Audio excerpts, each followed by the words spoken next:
Hello guys! Nandito kami ngayon sa Manila Ocean Park to celebrate Dustin's 10th birthday.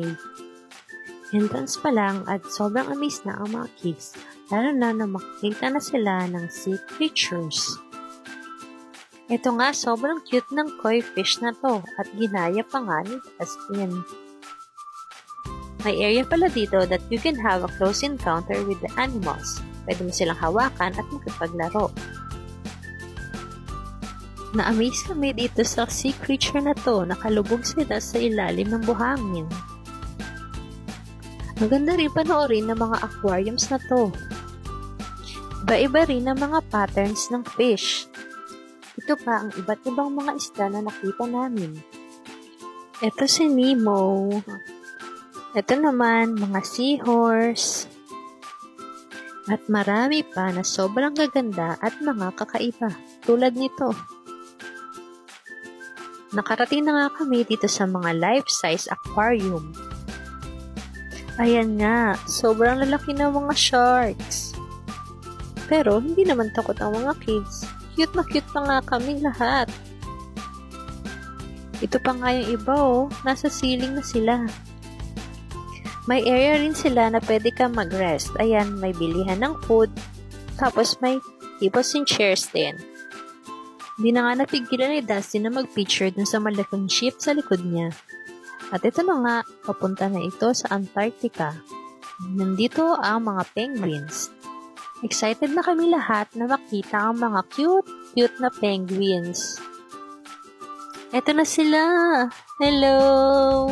Sasayaw na yan! Happy feet lang. Ito, mas malapit sila. Ayan. Now we're heading to Christmas Village. Feel na feel mo talaga ang Christmas dito dahil sa different Christmas decorations. Picture lang kami dun sa loob. Ayan, nakalimutan na nga namin mag-video.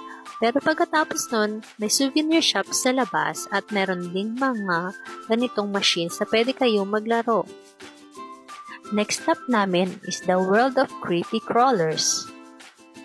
Ito, dering-deri sila kasi ayan sobrang laki ng ipis. At ito pa, iba namin nakita. Ito, kumakain pa yung chameleon. Yung gecko nagtatago. Ito naman, kumakain din yung turtle.